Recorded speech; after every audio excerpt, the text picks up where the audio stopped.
Tarehe 14 mwezi wa pili mwaka 2026, familia, ndugu, jamaa na marafiki tulikusanyika kwa wingi kushiriki mazishi ya mzee wetu mpendwa anayejulikana kwa jina la Shindonde Sadi Asokolo yaliyofanyika mjini Indianapolis. Marehemu alifariki dunia tarehe 6 mwezi wa pili mwaka 2026 baada ya kusumbuliwa kwa magonjwa mbalimbali kwa muda mrefu. Chanzo kikuu cha kifo chake kilikuwa ni kushindwa kwa figo kufanya kazi. Alifariki saa 3 asubuhi akiwa Indianapolis. Mazishi hayo yalihudhuriwa na watu wengi sana, wakiwemo ndugu, jamaa na marafiki na kutoka majimbo tofauti, yani state mbalimbali, jambo lililoonyesha upendo mkubwa na heshima waliokuwa nayo watu kwa marehemu. Upendo, mshikamano na faraja vilitawala siku hiyo nzima, hasa wakati wa kusikiliza hotuba mbalimbali, kumbukumbu ya maisha ya marehemu ambazo ziliwagusa wengi waliokuwepo. Matunda ya kila mti wa bustani waweza kula. Unaweza kula. 17. Ndio.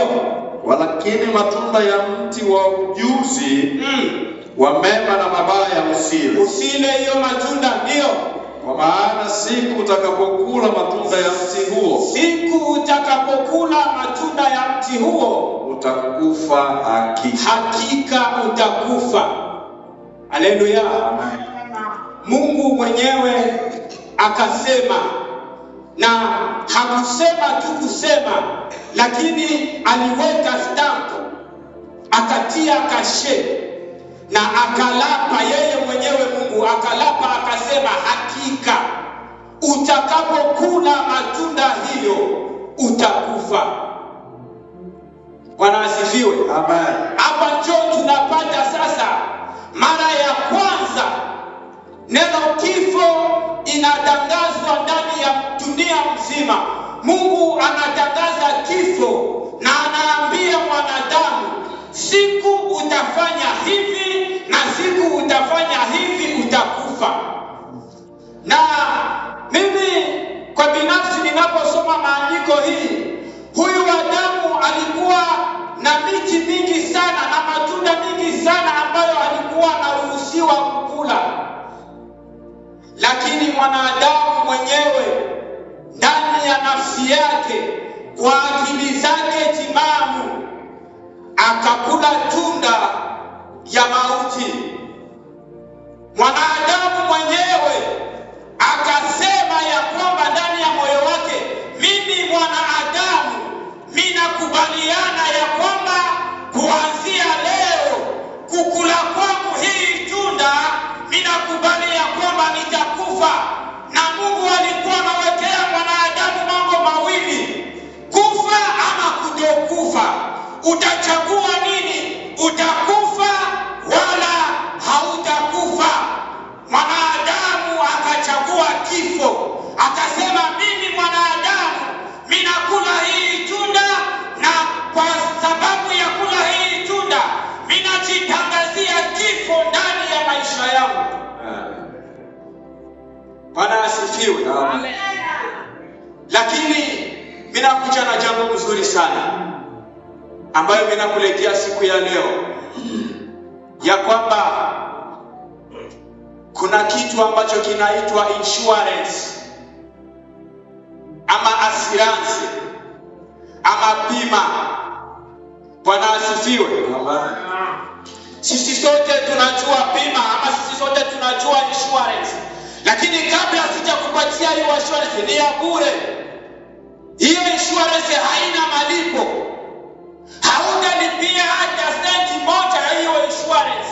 Ndio nakupatia leo, ni kwako wewe kupokea hiyo insurance ama kuikataa. Chaguo ni lako. Lakini kabla hatujaongelea insurance, acha nikuulize swali, na swali ambayo nitakuuliza wewe ambaye unanisikiliza, ujijibu mwenyewe, utembee na hii swali.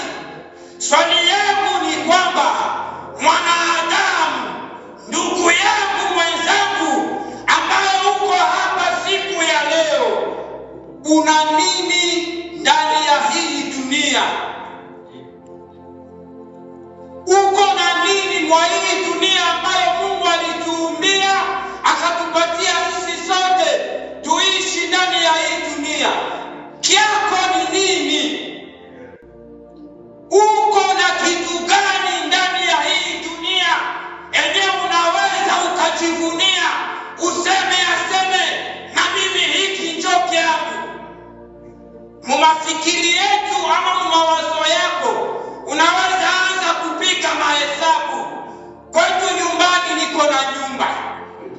nishakajenga, niko na gari, sijue niko na pea 20 ya viato, sanduku langu linajaa manguo, akaunti yangu iko na $50,000.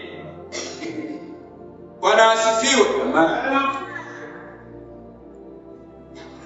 Ukijiuliza hivyo, ama nikikuuliza hiyo swali direct ama direct, mama wazo yako itakimbilia kwa hivi venye uko navyo ama venye unaweka, ama akiba yenyewe unajiwekea wewe. Unajua ya kwamba ndani ya banki ama akaunti yangu niko na pesa fulani, kazi yangu ikiisha, hii akiba yenyewe niko nayo itanisaidia kabla sijapata kazi nyingine. Lakini tufikirie vizuri, tuwaze mawili. Uko na nini?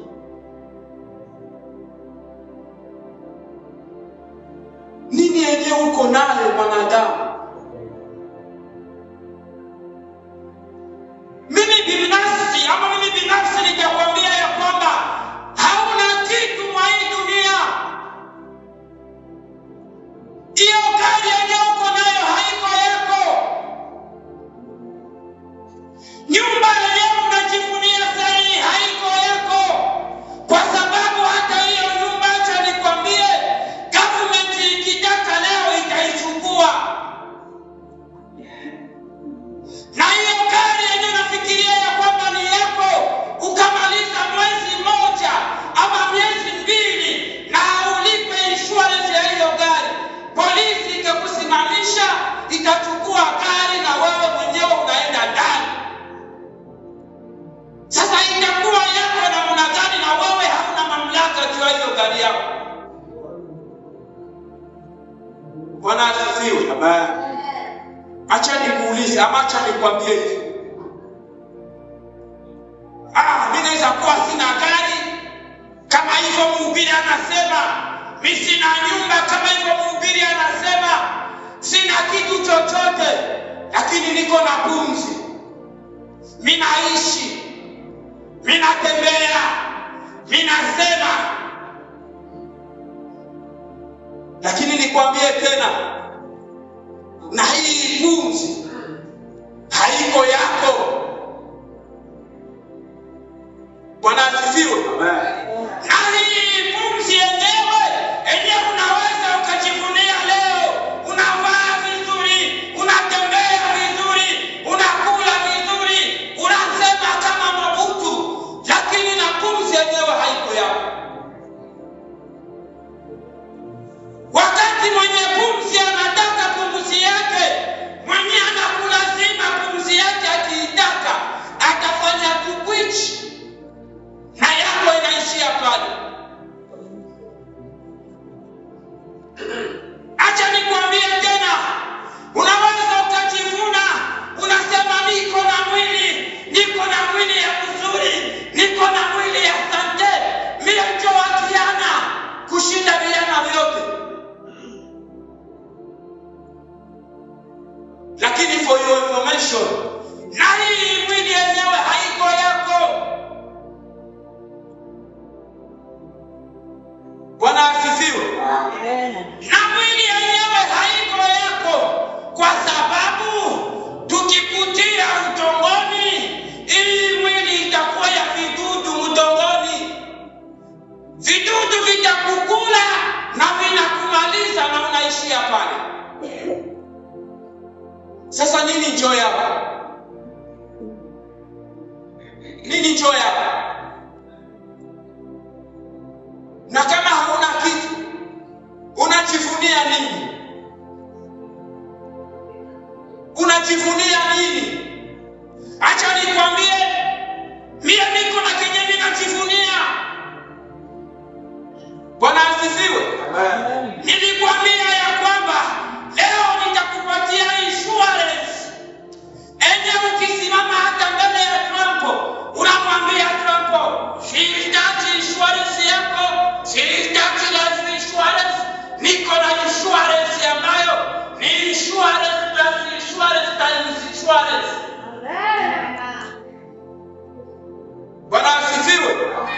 Mchungaji, tusomee Yohana 11:25-26 tumalizie hapo.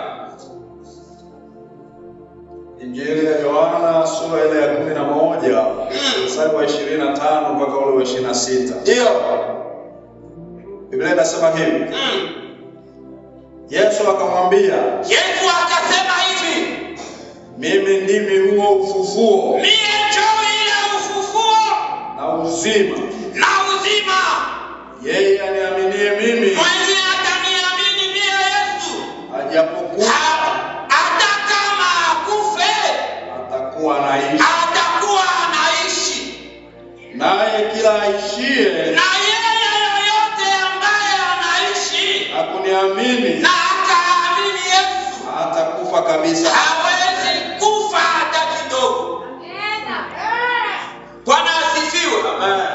Sasa insurance yenyewe ninakuletea leo. Na Trump hawezi kupatia. Sijua na government haiwezi kupatia. Ni Yesu Kristo peke yake.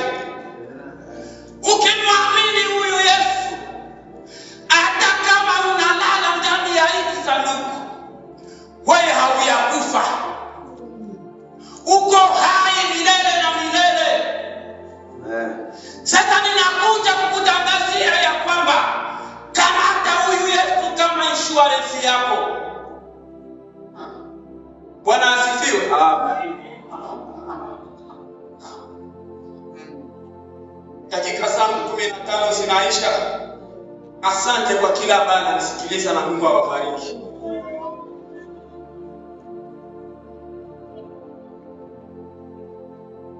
Niombe watu wa kanisa wajiandae kwa hotuba fupi. Ilitoa hotuba fupi ikieleza historia ya maisha ya marehemu Shindonde Sadi Asokolo kuwa ni mtoto wa Babungwe Bashie Kombe kutoka nyumba ndogo ya Bashim ya Mlongolwa. Marehemu alizaliwa tarehe 1 Januari mwaka 1918. Katika maisha yake marehemu alioa wanawake wawili. Mke wa kwanza alibarikiwa kupata mtoto mmoja wa kiume ambaye kwa bahati mbaya naye alitangulia mbele za haki. Mke wa pili alibarikiwa kupata watoto 12. Marehemu aliacha watoto 12, wajukuu 53, kati yao 50 wako hai na 3 wamefariki, yani watoto wa wajukuu wake, vitukuu wawili. Kwa ujumla marehemu ameacha familia ya watu 62. Marehemu aliishi duniani kwa miaka 108, kwa Kifaransa sai witi. Maisha yaliyojaa hekima, uvumilivu na mchango mkubwa katika familia na jamii kwa ujumla. Kifo chake kimeacha pengo kubwa sana, lakini kumbukumbu na mafunzo ya maisha yake yaliendelea kuishi mioyo mwa wengi. Mungu ailaze roho ya marehemu mahali pema peponi. Ninaomba ukingo, ninaomba Bwana tutembee kama watoto wa mfalme katika barabara hiyo. Huduma ambayo inabaki, Yesu, naikabidhi mikononi mwako. Wewe mwenyewe tena ushughulikie na uiongoze. Tuende na amani yako na turudi na amani yako tena manyumbani kwetu, katika jina la Yesu Kristo wa Nazareti aliye hai. Amen. Basi kwa sababu wewe ni mwema sana na kila unalolifanya kwetu Bwana linakuwa ni jema. Neema na utukufu. Baada ya kuwasili katika eneo la mazishi, viongozi wa shughuli hiyo walitoa fursa ya ombi la mwisho kwa ndugu wa marehemu ili kutoa neno la mwisho la kumuaga mpendwa wao aliyetangulia mbele ya haki.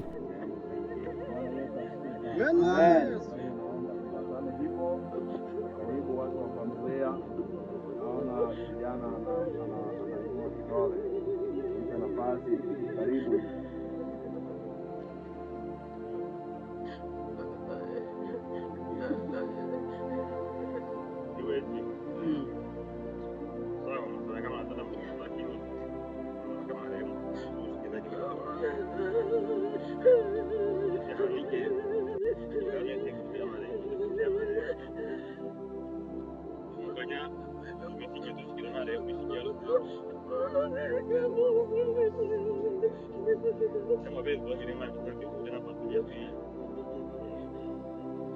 Devo abbiamo una macchina una famiglia e quindi anche. Adesso avere quasi tanta famiglia.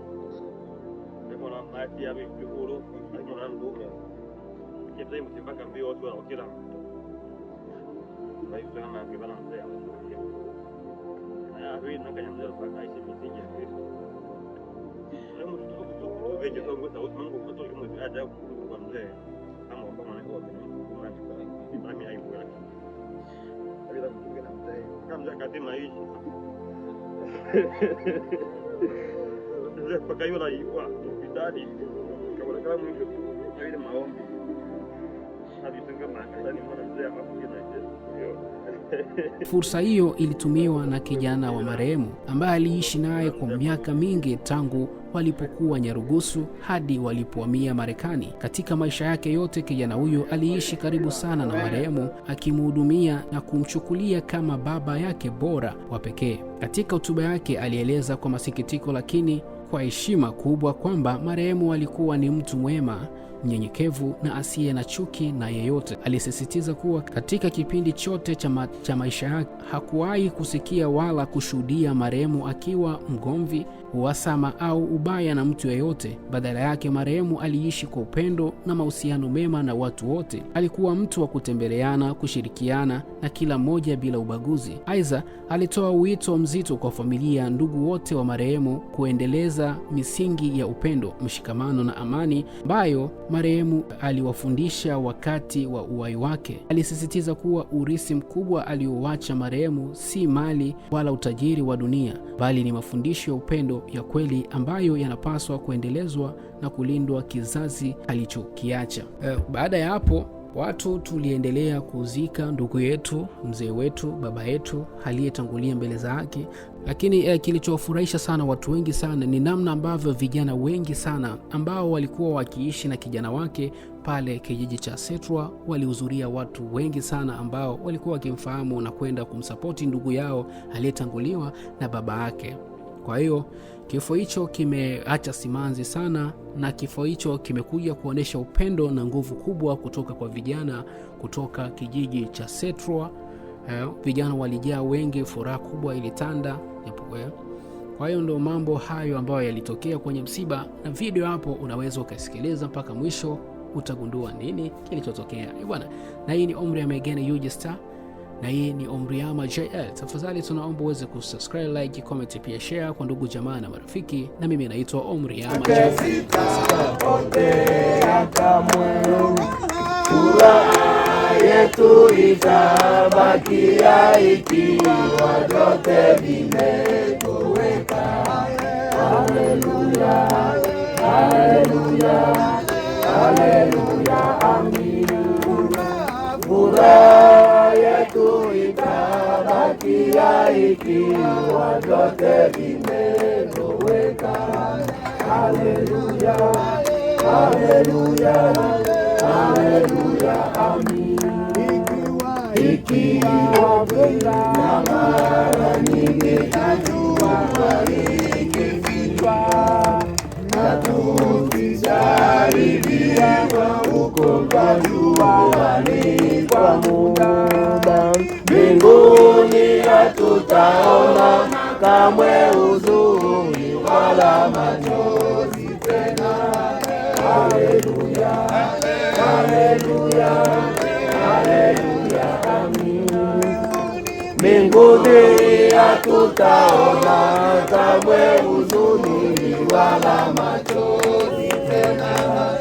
Haleluya, haleluya, haleluya, amina. Mbinguni hatutaona kamwe huzuni wala machozi tena. Haleluya, haleluya, haleluya, amina. Na tusisumbukie tena chakula wala nyumba, maana vyote twavipata kwa neema yake Mungu. Njiani yake atuongoza, alichukua mizigo yetu. Haleluya, haleluya, haleluya, amina. Njiani yote atuongoza, alichukua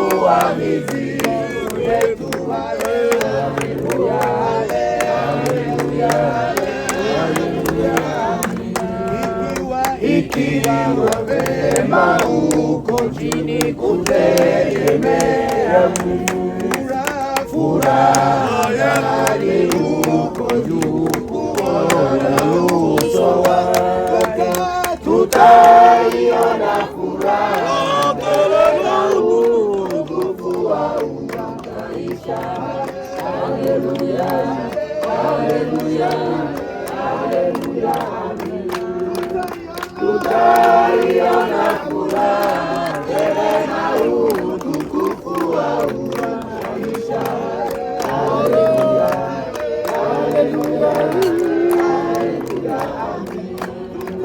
tutaiona furaha na utukufu wa maisha. Haleluya, haleluya, haleluya. Bwana Yesu asifiwe.